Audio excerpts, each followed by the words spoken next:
on this computer. Okay, we're live. Well, good morning, fellas. And this is Holy Week. We're all aware of that at various degrees. An unprecedented Holy Week. We have never experienced what is happening during this time, but I still want to remember what this week is all about. And the last couple of days I've been meditating on a portion of a poem or a quote, and I can't find the source of this, but this is the quote: "Nothing can be soul or whole that has not been rent." And I think that is the overarching story, fellas. In my book, there is only one story, and that story happened once that we're celebrating this week. And that same story happens virtually every day, 1,000 times a day, around the world and throughout all centuries. And the story is the story of the king who comes as a man. He turns to ashes. He goes to the cross. He is pierced in his side. He dies a death. And with a death is the promise that there is always a resurrection. There is always a resurrection. And that is our hope this week. That is what we have been celebrating for millennia. And therein is our hope. There is always hope for resurrection. But in order that resurrection to take place, there must be a tearing. There must be a brokenness, a loss. And once that occurs, resurrection, which represents the wholeness or the soulness, the oneness, can be brought back together again. So that's what I've been meditating on. We've been looking at this. You guys seem to like this slide. We talked about it, and it's really what I'm illustrating here are the three responses to Jesus within this chapter. And we drew a line last week, and there are two of the responses that represent receptivity. But yet in stark contrast to that, we have the disciples kind of barging in on the scene with their bags of groceries. I mean, I can almost see it, and ready to do their agenda, in a very harmless kind of way, but a very human way. And this term would be resistance, not rejection, but resistance.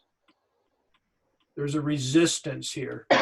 And so what we've been analyzing and looking at this morning is, the why of all this. John built this chapter a certain way, and so we're trying to discern what John is trying to tell us through this, but we see two stark reactions to Jesus. So let's read the text, verses 25 through 38. Our focus is in on 31 through 38, and that's where we'll be spending all of our time. But in order to get the context, could somebody read verses 25 through 38?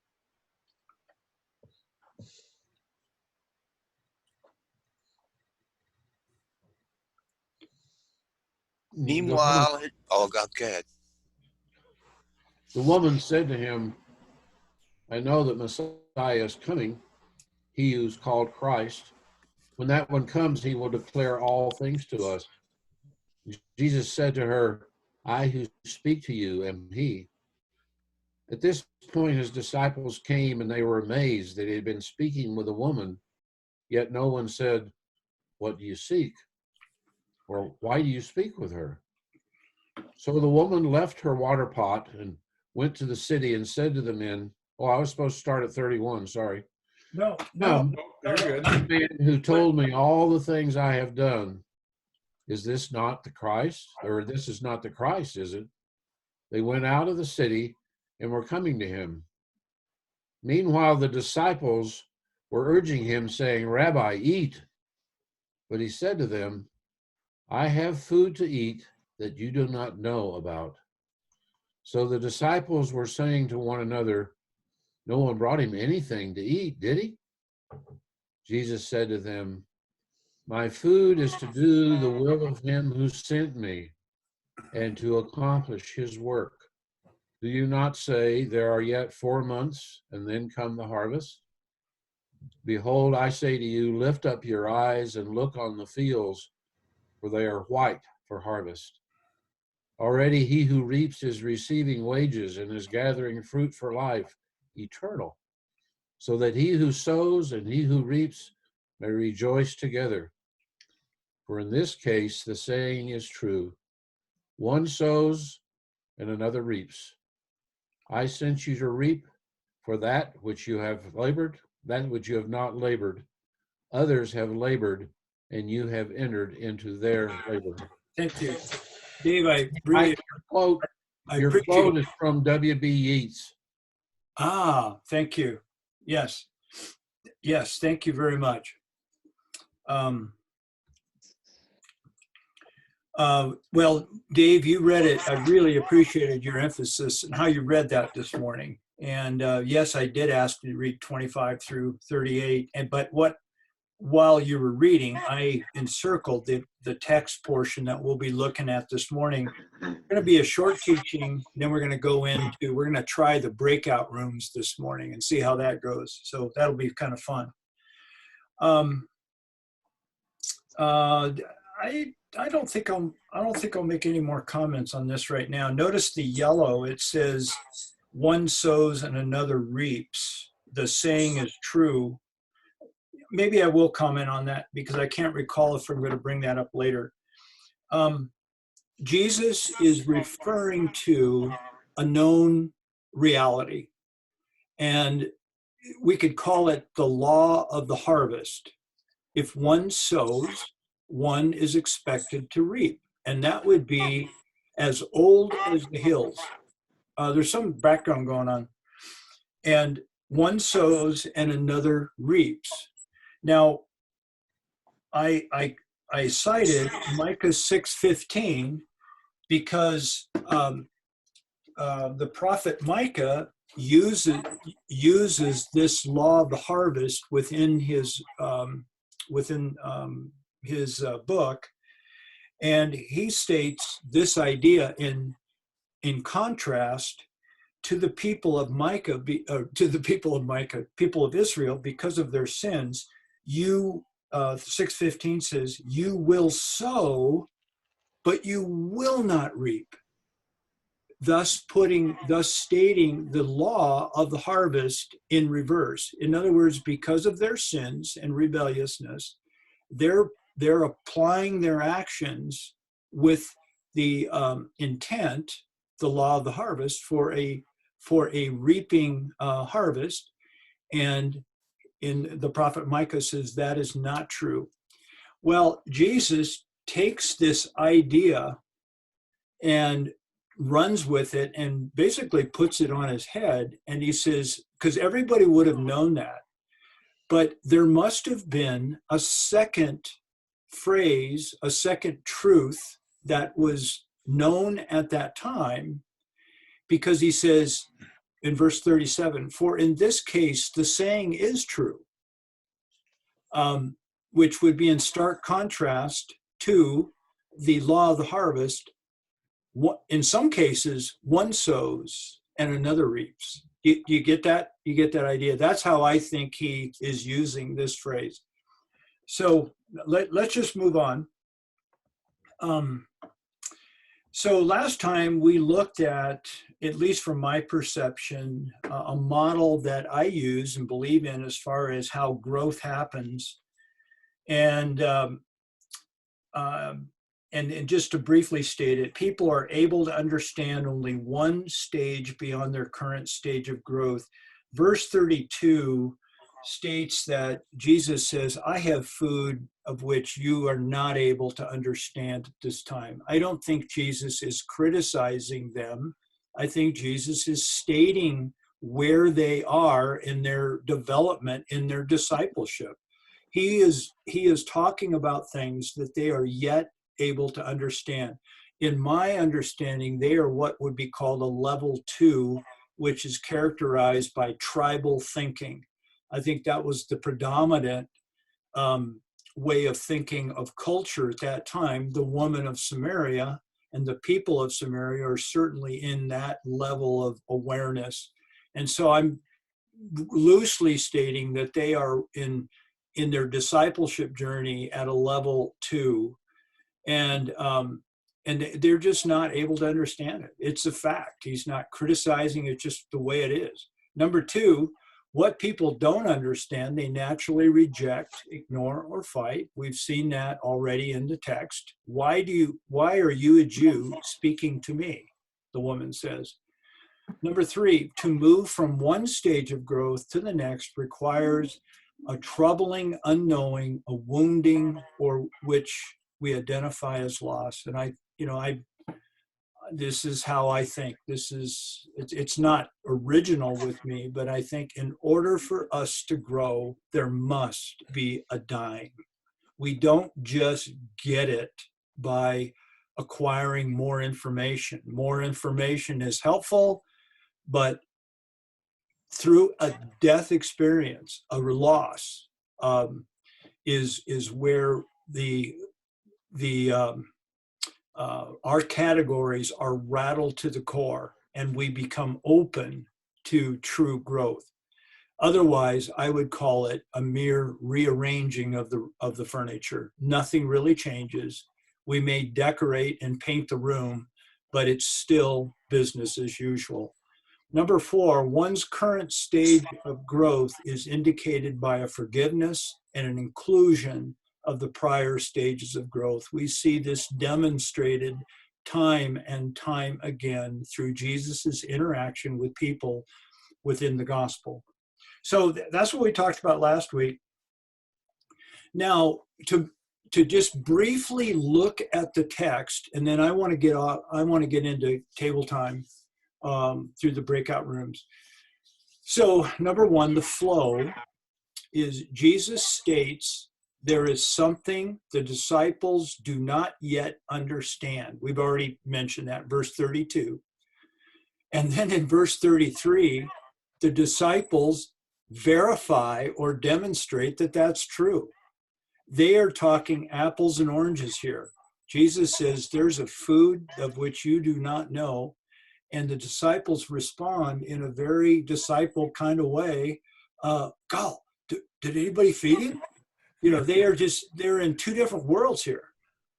And so then in number 2, Jesus clearly states his intention. Verse 34, he says 2 things. Verse 34, I am come to do, my food is to do the will of him who sent me, and parallel, to accomplish what his work is, his work. So 2 things. He clearly states his intention. Number 3, Jesus then makes a 2-part, and I used 2 descriptive terms, radically definitive statement. Radical because he says, do not say, and then behold, I say.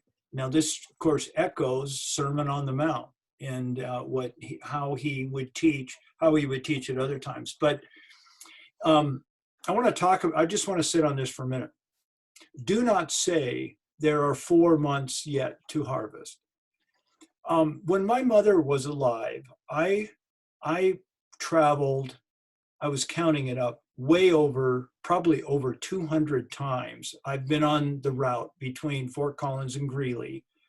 And the route that I would generally take is Highway 14 out to Weld County Road 31, and then Weld County Road 31 into Greeley that turns in, I think, 54th Avenue.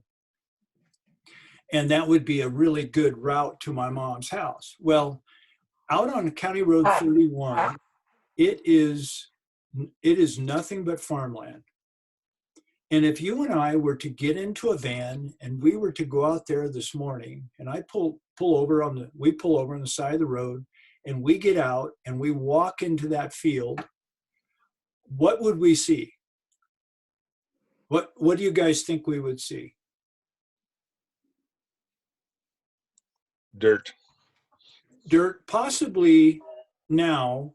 Oil wells. The grains are just starting to come up through the ground. I mean, we're turning green here now, but we would say, and then I would say to you, how many months do you think to harvest? And you would respond and you would say, I think there are about 4 months left to harvest. Because it's April, May, June, July, August. Over the course of these 4 months, those fields between Highway 14 and Greeley on County Road 31 and elsewhere are going to be transformed.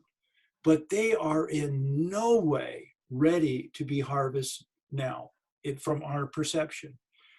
But Jesus takes this idea and radically transforms it, and he takes them out into the field, and he says, okay, how many months to harvest? Well, no, he says, oh yeah, how many months to harvest? The answer is 4. No, the answer is the harvest is now. It's right before your eyes. The fields are white to harvest. It is August. It is late August, early September. And it's there all before you. I just think that's a beautiful picture. He says, behold, I say, look at the fields. They are white unto harvest. Number 4, he then provides data to support his statement. He says, already there are those right now, today, fellas, reaping what others have sowed. There's a reaping that is going on continually, disciples, and it is happening right before our eyes. Now, they don't quite know it yet, but they will know it. And of course, after the resurrection and Pentecost and the birthday of the church, of course, they turned the world upside down. But that is yet to come within their experience. Number 5, John concludes by quoting Jesus in regard to the disciples' role in all of this. Now, in the context of the book of John, Jesus has not sent his disciples anywhere yet except into town to get some groceries. He hasn't sent them on the missions yet. But I think John takes a quote that Jesus later states, and he places it within the context of this story to not only emphasize what Jesus did say to his disciples at some future point, but what Jesus is saying to all of us disciples throughout all of history and all time, that he's sending us out to reap what others have sown. So there we have it. And what I'd like you to do now is we're going to move to table time. Now, you don't have to get up and move it now, because I'm going to move you, and we're going to try this and see how it works. And the way I've got this set up, or way I'm going to attempt to set it up, is it's just a random, the Zoom is going to select what group you're in. And I'm just going to set it up, and then I will probably just pop in, and then I'll be in contact with the room somehow. I haven't done this yet.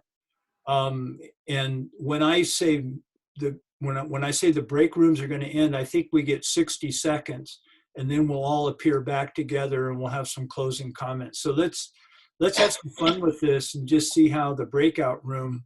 Oh, I'm really nervous about this. So I'm going to set it up for 4 rooms and automatically assign, and there'll be three people in each room. That's a good breakout room. So here we go. Create breakout rooms and open all rooms. So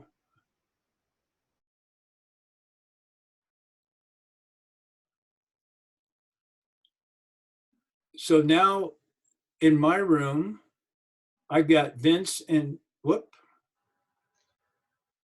Nothing looks different on my side. Well, let's see. Breakout room join. Oh, this is me. Vince, you're not joined. Let's see. Everything looks the same as it did before. Okay, I'm going to move you. I'm going to move you to breakout room 1.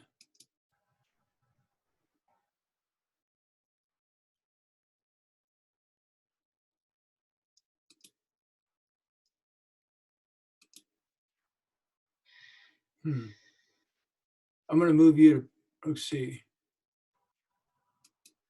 breakout room 2. Okay, you're in 2, but it says you're not joined.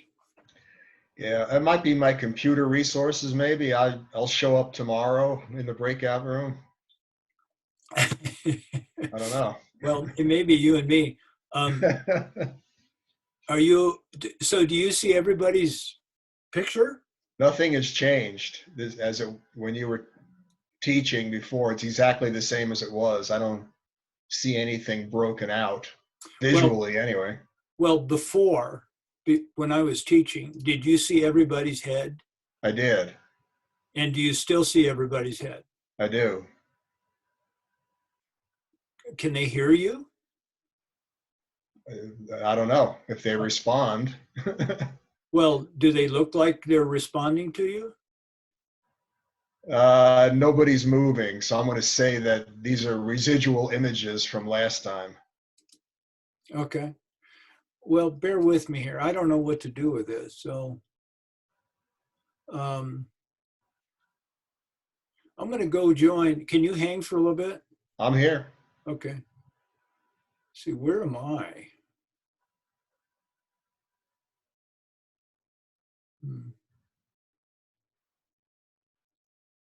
I'll be right back, and then maybe you and I can just be a group.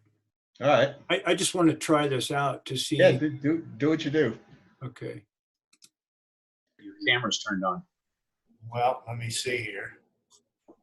My video, enable HD. It's not even, well, let me look at this. Hello, Michael. Hi, I'm just popping around to see how this, you guys don't sound like you're discussing, but you're trying to help Jeff with his. Yeah. We don't know what to discuss. Yeah, we weren't told what to discuss. When you went to chat rooms, everything blanked out. Oh, okay. Okay, that's new. I didn't know that. So the discussion question.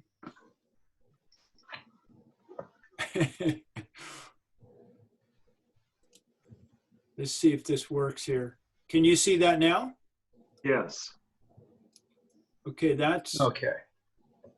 okay. That's the what is Jesus attempting to communicate to his disciples? So Okay. All right. so let's do that.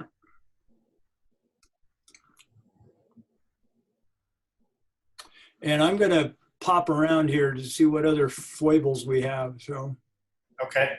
Okay.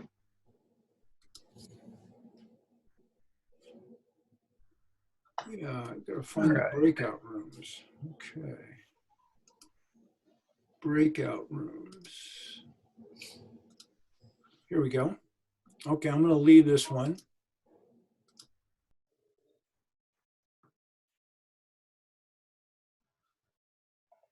Hey, Vince. You're back. I'm back, but I'm gonna move on here. Yeah, I was in speaker view. So I saw about 9 profiles of people's faces, and then the main screen and you and me. But you and I were the only ones that were animated. The other faces were static. So I'm presuming they were just residual images. Now I see you as the main screen and Everett and Steve, but there's no visual. It's just empty black boxes. So I don't know. I don't know either. Bear with me for a minute. This is fine. Now you're in the right. Do you see Everett and Dick? I'm scrolling over. No, I do not. Okay. I see William Schweitzer and Bill Powell, but I don't see faces. I just see Okay. their squares and then Michael Malander. Okay. But There's some. I'm trying to figure out how to share the screen. So Hank, bear with me. I'll be back. Yeah, sure. To bundle up and carry those, then that makes our walk much more difficult and less fruitful. Well, he came in and upset our apple cart. Yeah. Yeah, I'm sorry, but I learned that through visiting group one, that the screen didn't share. This was the discussion question. And I'm assuming you guys didn't get this either. No. Where's the question? What is Jesus attempting Oh, to at the top, communicate to his disciples? So I guess what we can learn from this is that before we break into breakout rooms, I've got to be able to share this slide so you know what to talk about. No worries. No worries, Mike. We actually had been in 37 and 8 for a while, and then just jumped back to 34 and talked about, there's a very succinct statement there that just says, I am fed, I am fulfilled, I am completed when I'm doing his will. Yeah. That's the baseline. And then Michael was wondering about, how did you phrase it, Mike? Well, just the question of, so maybe a way to say it, and this is, I think I conveyed this idea before, but a different way to say it, since I can't remember exactly what I said, is the concept of food is one of sustenance and growth. Right? Yeah. If we eat, we are sustained and grow. And I was just saying, how does that fit into the model that you're presenting here? And I'm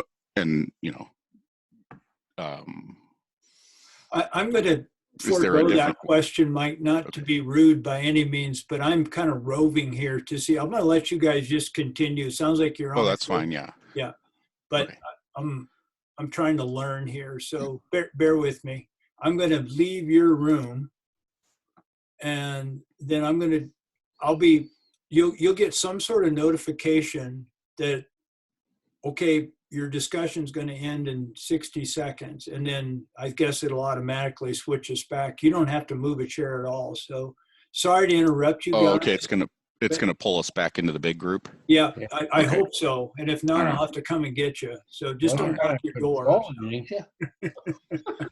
All right. All right. Great question, Mike. It's just, I'm going to move out of here and go to the next one. So All right. See ya. see it. Well, it's true that each of the guys they don't have the discussion questions. So what I'm going to have to end up doing is share the question beforehand. But Vince, I got to move out to get one more room, and then I'll be back in a few minutes. All right, I'm here. Got him out, mainly because he had his 3 sons over in Europe fighting for the 442nd.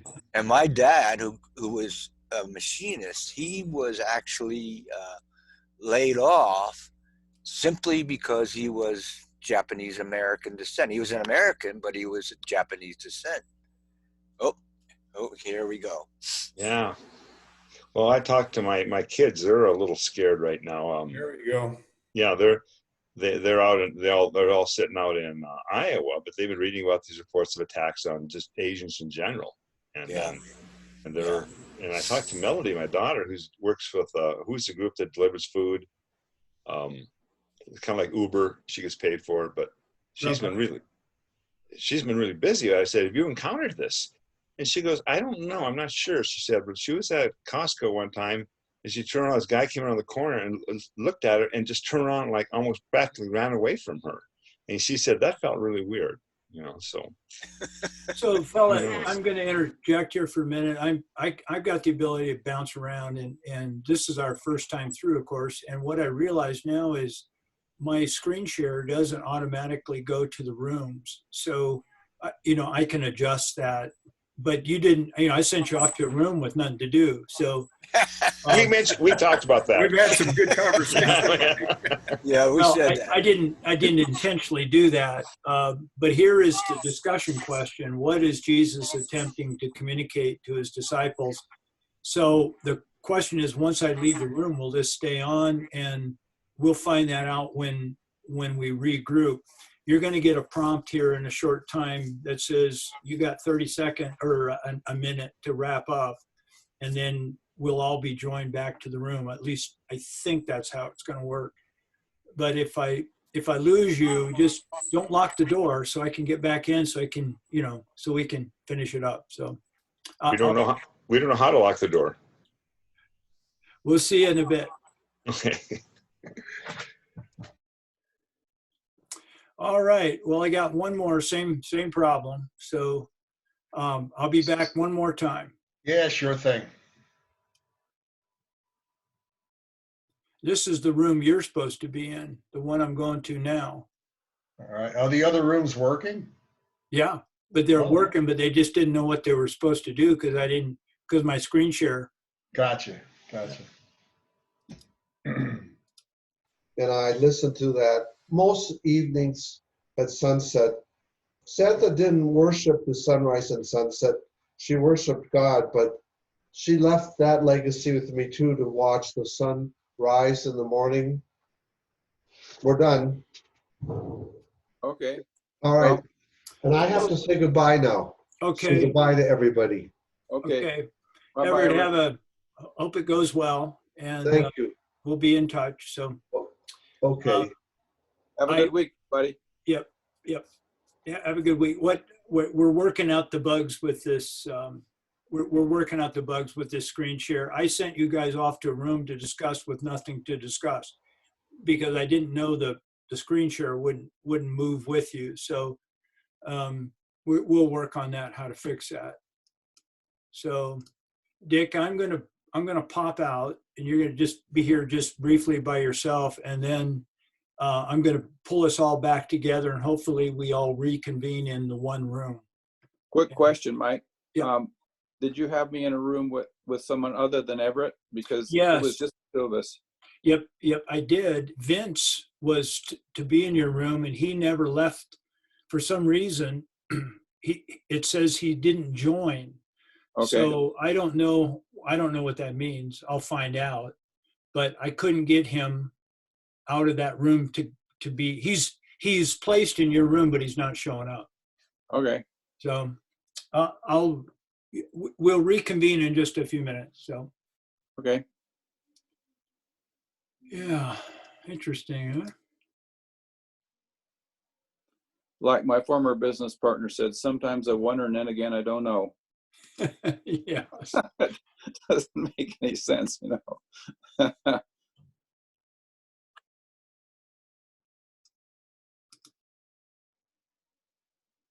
Yeah, it keeps asking me to reassign Vince. Oh, there he is. Hey, Vince. I see a boat. I see some boats. No, Vince is there. In my picture, where it says Vince's name in the box, there's two boats on some water. Yeah, that's what I have. Well, I'm going to get back out to the main room, and then we'll have to address that. So, thanks for your patience, Dick. So. No. So I was just with Dick and Everett. Everett had to leave, but I reassigned you, and you did show up in their room where you should be, but it just showed your screen. There were two boats on the screen. Right. And what I'm doing is I think I'm going to try this on my tablet next week. My tablet seems more responsive than, because I'm seeing something that says Nancy's iPad, which I don't know who that is. That's Dick DeCook. Okay. And then Vince Friscia, there's two little rowboats from Sicily. Yeah. That's my screen. That's my ID. So I think my pad is working better than. Yeah, I think it is. If you switched over a few minutes ago, I did. You were able to join, because now I show you in breakout room 2 with Dick. Right. With Dick. So. Okay. Well, I think it's my computer is because now I see breakout rooms will close in 56 seconds. Yep. That's what I just sent that command. Okay. And so now we'll see what happens here. Okay, well, I think the problem on my end is my laptop is old. It's, it may not have the processing speed to do what needs to happen. That could be. So next time I'm going to do my tablet, not use my laptop. But right now I'm using both, so I'm going to go back to my laptop. I do see you now, Vince. You do? Yes. I think we're back in the main room, though. Did you get a little prompt that Dick, did you get a prompt that the breakout room is going to close? Yes. Okay. Yeah, see, people are starting to come back now. Oh, there is a resurrection. Look at there. We're coming back. Talk about getting cut off. Yeah. Yeah. John was just making an excellent point. We're one short. Hey, Mike, one other technical thing, by the way, thanks for wrestling with this. It's pretty fantastic. We noticed, too, that your table time screen question, when we are in our breakout groups, that screen goes away. Yeah. Yes, I'm aware of that. Unless you're there. I'm now You very. came, it was there. Yep. So what we'll do, either I'll have to. It's not a showstopper. It's just. No. I was unaware that when we went to breakout rooms, my sharing of the screen would stop. I didn't know that. Well, now it's became very, very apparent that is the case. So I will either work through the technicalities. Maybe I need to click a box somewhere so the screen goes with the group, with the breakout rooms, or after this, I'll adapt and we'll discuss the table time, or we won't discuss, we will introduce it as the entire group. And then you guys go to your breakout rooms and discuss that question from memory where it's not on the screen. So that's an easy fix. We had a thing with Vince. Vince refused. Come on, Vince. Well, get my with it. tablet now, that works better. We couldn't get him. He refused to leave his chair. We couldn't get him out of the chair to go into his next room. So he and I were talking. We think it could be his computer, and we seemed to have more success when he switched over to the tablet. So that was my Peter moment. Peter moment. I refuse to obey. No better. Cut somebody's ear off.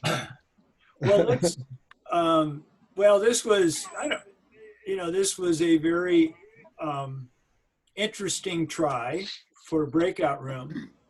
But my question, my intent was, what is Jesus attempting to communicate to his disciples? So, we've got 15 minutes. It's 7:45. So let's just talk about it as a group here.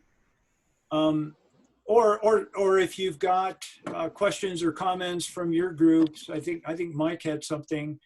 But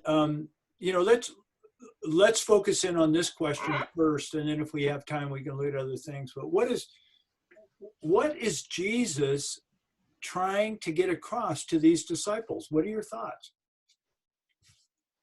I think he's trying to get them to understand their mission. He's trying to do clarification of what discipleship is all about.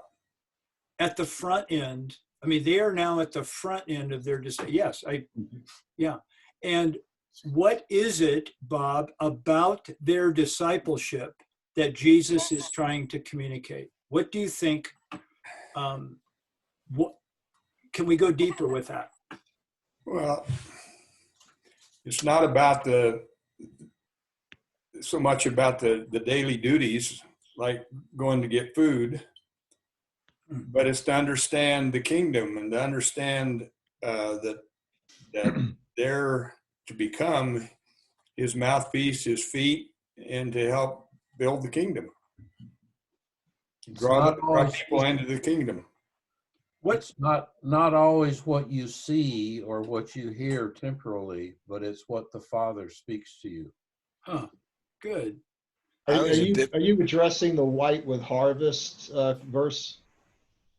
I'm addressing the whole, really, Vince, the intent is, remember at the beginning where I boxed in the lower section of the text? Right. 31 through 38. When you did that was the disciples have, many times there's a methodology in your mind of, I'm going to do this and then I'll do that and then I'll get the camp meeting ready and I'll set up all the chairs and there's a protocol to this. And Jesus was telling them, it's now. It's always now. There is nothing that needs to be done. It's been done already. Now is the time to recruit. Now is the time to win people. Don't think it's something that you're doing that's going to make it happen. It's already happened. So live right now. Art had a good point. He was saying that, this is pretty much at the beginning of the ministry with the disciples. He's called these disciples fairly recently. And what he was telling them is, the food I have is to do the will of him who sent me and to finish this work. So that's a pretty daunting task that he's laid out before these guys. And I think part of what he's saying is, there in verse 38 is, I sent you to reap what you haven't even worked for. The hard work's already been done. So this task is not as daunting as it looks as I put it out to you right off the bat, to go do the will of my Father and finish the work. There's work that's already been done. So let's go get busy. The field's already ripe for harvest. Right. So I think that was a little bit of an encouragement for these guys that looked out and said, hey, I'm a fisherman and I got to go win the world. What are you talking about? That is a big one. I've already, the hard work's already been done. So let's go get busy. Yeah. I get the feeling he drops time bombs. Are you so dull? Are you so little faith? What's wrong with you guys? Why aren't you getting it? I mean, that goes over and over and over again. You go through the Gospels, and it's sort of like he's planting those seeds, and they don't get it, but they don't forget it. And when they get the Spirit, and that comes through it, everything just comes back to them. It's supposed to like to write the books when John says he was saying this to do that. I mean, it's like they didn't wake up until after the resurrection. Yeah. These seeds were little bombs planted that went off in their head after that. Actually, Pentecost, they still had difficulty at the post-resurrection appearances. And so what do you guys think about what Jesus is saying in regard to the harvest and to the disciples here? What does that mean for us today in 2020? What can we gain out of this? Well, maybe going back to what Bob said, but it kind of touches on what everybody said, is a way to sum it up is to say Jesus is giving them the big picture. So in terms of, okay, they're starting out on this discipleship path or whatever, but to know, what is the efficient thing to do, or the things to focus on, that sort of thing, one needs to have the big picture. And sometimes you can try to explain the big picture. And I think in this case, it's one of Jesus just telling them, look, you're not seeing the big picture. And that's the food verse is, you guys are worried about eating and whatnot, which is a fine thing. It isn't that you shouldn't eat. It's just that's not the, when you have the big picture in mind, that's not the primary concern. I kind of shared in our group about how my attitude about not going skiing, okay, because they had taken away from me. I was really influenced by the first online sermon we heard from Rob Cole, where he was really stating that it's an opportunity now with the coronavirus thing to be other-centered and to serve other people. So my feeling is, when I listen to what he's saying here, is implied in that is, you need to be other-centered rather than self-centered. You don't need to be judging this woman because she's a woman or she's a Samaritan, whatever. You need to be thinking of her as somebody that is ripe for harvest. So, yeah. Well, for me, Mike, I think it goes along with what I said earlier, because I'm not one of those guys that goes out to the park and finds the guy sitting on the bench and shares the gospel with him, for fear that I'm gonna not say the right thing and not present the right picture of what Christ is. So that to me is kind of daunting. But he's saying to me, Jeff, there's a lot of work that has been done before you ever try to even share your faith with anybody. And besides, that's not your concern. The Holy Spirit's the one that's going to do the work.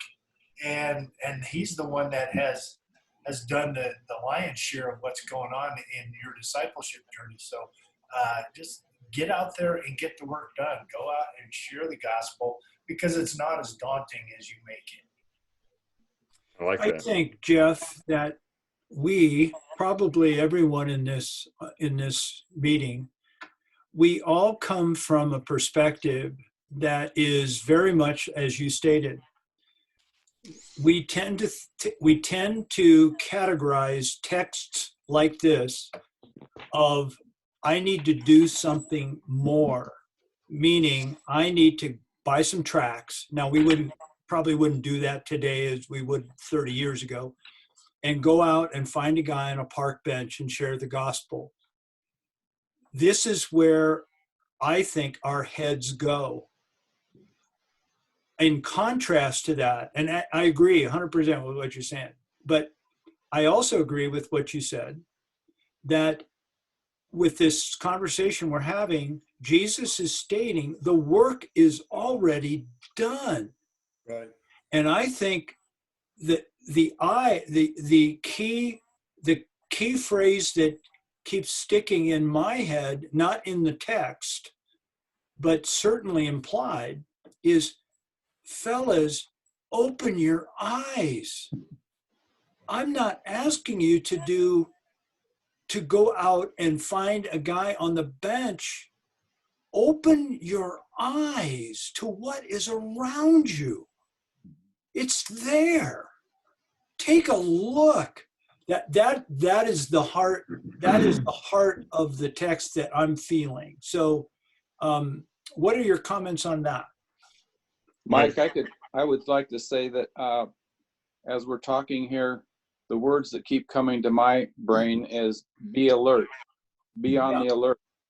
And in Ephesians 6:19, Paul is actually kind of speaking to this, but he's in chains right now, and he's saying, pray also for me that whenever I open my mouth, words may be given me so that I will fearlessly make known the mystery of the gospel, for which I am an ambassador. And then he says in chains, pray that I may declare it fearlessly as I should. And so if we're on the alert and we're prompted, then we ask the Holy Spirit to give us the words, which is what he's just saying, to talk to these people, to try to start developing a relationship and sharing them about Jesus. As one of the geezers in the room, if I can, I want to comment to you, Jeff, in a way of encouragement, because as so often is the case with you, when you speak up, it is apparent to me that the Spirit has spoken to you quite clearly and is enabling you to express some things that are very foundational and very encouraging and very insightful. So Yeah, good. I'm not going to say that I heard you doing this directly, but don't sell yourself short, Mr. Braley. Thanks, I appreciate that. Yeah. Yeah, good In, word. in terms of my personal experience, I was ripe for the harvest because of what God did in my life. So to me, it's not a question, and it kind of touches on what Jeff was discussing, in that the Holy Spirit not only works in us when we witness, but God works, through other people to bring them to a point and bring them to you for you to witness to them. You know what I'm saying? Is that before that I would people would witness to me or whatever, and I just wouldn't listen. So it was really God's hand in the thing that actually brought me to my knees so that I would listen. So anyway, this is kind of what the opportunity we have now with the coronavirus, is that God is, to me, that is, what we can ask the question, why is God allowing this to happen? Well, it's maybe because he's preparing the harvest for us to bring people to him. And I read a book called Sharing Jesus Without Fear, and his point was the only way you can fail in witnessing is failing to witness, because it is not your job to convince somebody of their need for Christ. The Holy Spirit will convict them of their need for Christ. All you have to do is share what Christ has done in your own life and let the Holy Spirit do his work. But Jesus here was demonstrating that. I mean, he didn't say do it. He sat down, and here comes this woman for a jar of water. He's saying, this is what you're going to see. This is how it works. People are even going to come to you. You don't have to go to them. They'll come to you. And so he's kind of in the follow-up what he did with this woman. He's saying, look, I just did what I'm telling you to do. Look, I saw a white harvest. Here's a big, tall sheaf of grain. She walked right up to me. This didn't take any work. Yeah. But I think what is happening is exactly, Jeff, what you said. I mean, the next verse, 39, says, and from that city, many of the Samaritans believed in him because of the word of the woman who testified. Yeah. So basically what happened is there was a personal encounter with the woman, with Jesus. She encountered that he is, in fact, the Messiah. And she runs off, and what does she do? She just says, I met the Messiah. Yeah. Come and see. And so she didn't have the 4 spiritual laws. She didn't have anything. She just said, come and see. And the people then came and saw for themselves. So this whole thing of 2 kinds of drinks, right? Water and eternal water, right? Living water. Yeah. And 2 kinds of food. All comes out of her authentic encounter with the living one. I think, she talks about worship and what's really true worship. And it's that encounter that is so real to her. All she does is go and tell people that, hey, I've met the Messiah, come and see. Yeah, she did the work. Well, you know, if you read further ahead, and I know we're not supposed to do that, but if you go down to 42, she dropped the seeds on the road. And in 42, they say, and they were saying to the woman, it is no longer because of what you said that we believe, for we have heard for ourselves and know that this one is indeed the Savior of the world. Yeah. Yeah. That's She Well, dropped going to Mike, the seeds and the Holy Spirit watered it. So Yeah. going to Mike's statement, I just want to share with you. I got this Bible over years ago. It makes you a quick Greek scholar in a hurry. It just sets out the cases of the verbs and stuff. And there are 3 imperatives in this whole story, and there's only 3. And one is the disciples told Jesus, "Eat." I mean, that was like, "Eat, Jesus. We got your food." And the other 2 are buried in verse 35. And the 2 imperatives are, "Lift up your eyes and look on the fields." It's like Mike said. Jesus is saying, "Hey, you guys, look. Yeah. Look." I mean, look at those are the things he's telling them to do. And now I'm kind of questioning, well, how do you open your eyes? How do you look? I don't know, but that's what he's basically shouting at them. Yeah. Yeah. Yeah.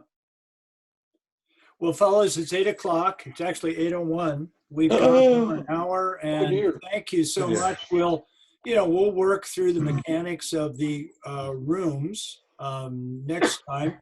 And you guys, John and Arthur, you've already kind of introduced us to next week. We'll move on verse 39 and following next week. And thanks for joining in, and we'll see you guys next time. Hey, Mike. Yep. When is I came in on the tail end of Everett. Is he leaving, moving? He is today. Yeah, he is. But of course, he has a process to go through. The realtors were coming to his home to photograph it for their virtual home tour, and he had to leave. He left our meeting, but he's planning on moving back to Bangor, Maine. So he has family there? Yes, his daughter's there. And he would go as soon as he sells the house? Yep. That's the plan as of this morning. So he was saying that he was going to spend a month with each of his kids. Well, I think he had another one in Indiana. Does he have any kids in this area? Yeah, his son. Well, Sarah. No, the daughter, Sarah. Yeah. So when he comes to visit here, make sure he brings his violin.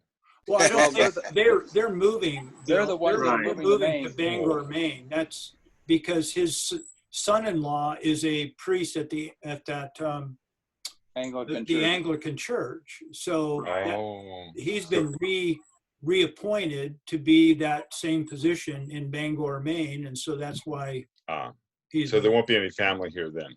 Not that I'm aware of. No. He actually told me that Sarah, they put their house on the market on Saturday and it sold the next day here in Fort Collins. Really? Oh, wow, really? And that his townhouse is probably in the right price range. There's not much inventory right now, so there's a good chance he might be able to.